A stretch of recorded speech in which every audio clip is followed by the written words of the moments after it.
Hi, and thank you for honoring me today with your attendance. I would like to welcome our guests and our new member for taking their first step to be the best version of themselves by starting today's training of public speaking. Speaking of public speaking, raise your hand if you think that public speaking is about talking without fear in public. Okay. Raise your hand if you think that public speaking is about influencing people. Okay. Great. Now, both of them are correct. Public speaking is about speaking in public without fear. And most importantly, about influencing people. If you analyze and you see all amazing speakers, outstanding speakers, and exceptional speeches, always they move people, they influence them. How? They influence their emotion to take an action. They change your behavior, they move you to do something. That's how amazing speakers and great speeches do. They influence people and they move them to do something. And that is my topic for today. How to deliver a moving speech. Well, in my journey and quest and adventure to finding the secret formula and the source of all great speeches, I stumbled upon a not so well-known YouTube channel. It's called TEDx, if you've heard of it. Yeah, they only have like 19.7 million views. Yeah, not so known, yeah. They do this, they speak and they more change your life or something. Yeah. Most importantly, well, when you see TEDx videos, they are presenters, they talk about life, they talk about personal issues, they talk about robots, they talk about technology, everything. You find yourself intrigued and watching 18 minutes, 17 minutes, 20 minutes videos of speeches about stuff that you don't even care about. I would even watch a cooking show if I found it. Like, it's so captivating, they keep your attention for like 20 minutes. And they give you something. And you find yourself watching hours and hours of content from TEDx. Well, that sparked an interest in me. Like, I had to find what they do to keep my attention. So, after an intense 5-minute Google search, and read my book too, I found the secret formula. Would you like to know? Thank you. Coming down. Well, the secret formula is actually 3 steps. Very simple. First, every speech has an introduction. Yeah. And every speech also has a body where they tell you the topic. And every speech, always, every speech, they have a conclusion. Yeah. Amazing. I know, you can applaud, and how can someone be so intelligent to actually realize that something has an introduction, a body, and a conclusion? Yeah, amazing. I know. Not so many people have that IQ. Well, actually, let's dive a little bit deeper into it. In the introduction part, your job is to capture attention. There is no point in you talking if nobody is listening.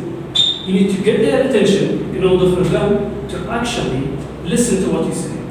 Remember that time, like when you have this cool story that you want to tell your friends, like group 5, 7 people, and then you tell a story, and then you find only these 2 listening, and the others are like having another story. It's frustrating. Do I have to repeat? They're not caring about me. It's frustrating to find that people not having attention.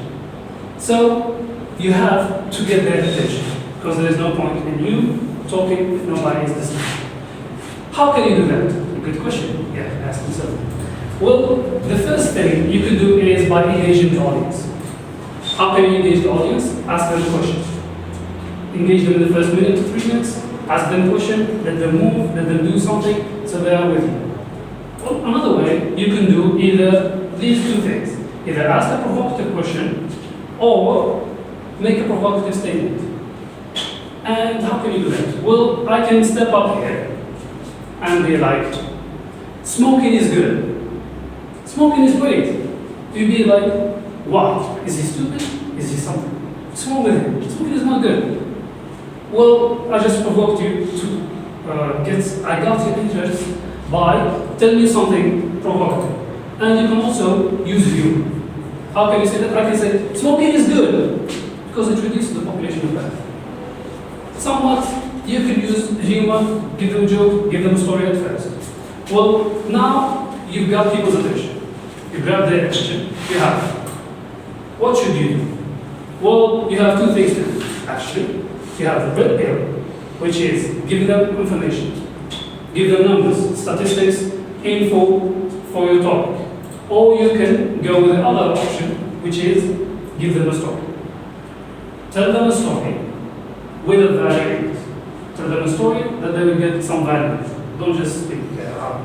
So I want you, in that piece of paper, write which pill you want.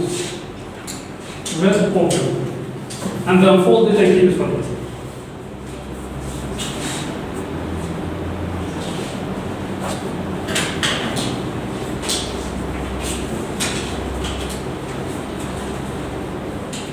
All done. Fold it and keep it from it. Okay, so you've got people's attention. You grab their attention. They are all focused on you. The job is not really done. Because in the body, you have to retain their attention. How can you do that? In the body, your job is to give them information, give them a talk. That's why they're here for. Give them the value. Well, the best way to connect to people, because we know that speaking is about influencing people's emotion. The best way to tackle people's emotion is for you to tell them a story, actually. Why is that important? Why are stories important? Well, because we people personally connect with each other through stories. The importance of a story is because it connects people to each other. When you are in a group of people, what do? You tell each other stories. I tell you a story, you tell him a story, another person jumps in, and we expand on that story. It's all storytelling, and we change each other's lives. We make each other happy, sad, through stories. Another thing you can do is why you should use it. We all remember a good story. We like statistics, we like numbers, but most importantly, we remember a good story. They make your topic memorable. And they provide and reinforce your topic. They give an example. If you tell a story, you reinforce your story. You reinforce your topic through an example, and people will remember. And most importantly, they make your topic clear. They make your topic clear because they provided a real life example. Well, you can do something when telling a story. There are some guidelines. Your story needs to be personal, a personal experience. Because we don't want to lie. We don't connect to lies. We feel them. And we're like, yeah, I told you so. That is lying. Definitely. Your story needs to be genuine from the heart. And since it is your story, you need to act it, perform it, believe in it, be in the role. You need to actually live in it. You ever seen that person telling you a story and he's like living the role? That's amazing. That involves him. Because why? He believes in his story. Because you need to sell yourself your own story before you sell it to me. If you don't believe in your story, how do you expect me to believe in it? We have an example. Remember stories about Bulehia? They always say Bulehia ma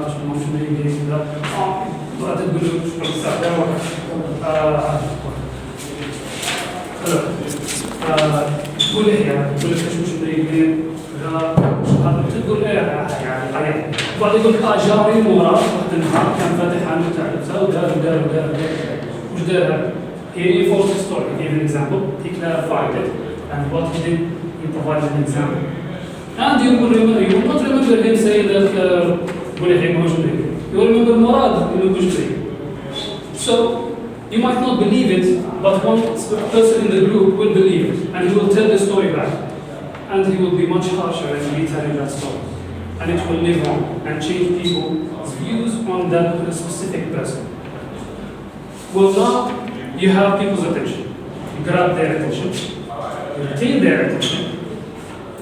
Well, now it's the most important part. It's what makes or breaks your story. What makes or breaks your talk.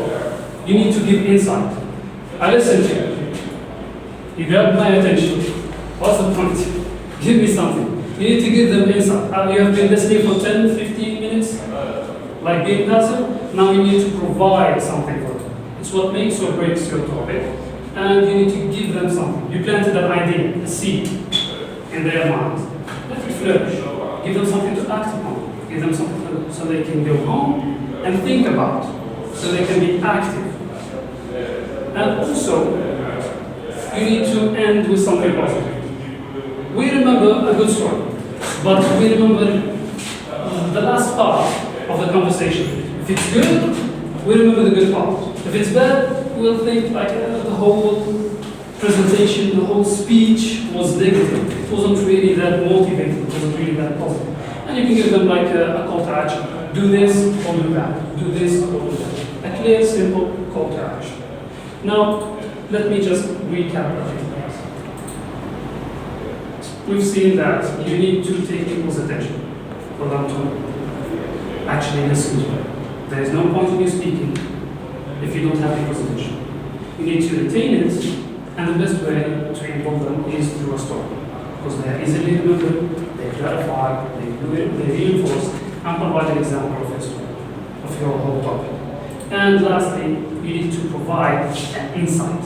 Like give them something to chew on, give them something so they can go back home and actually think about it.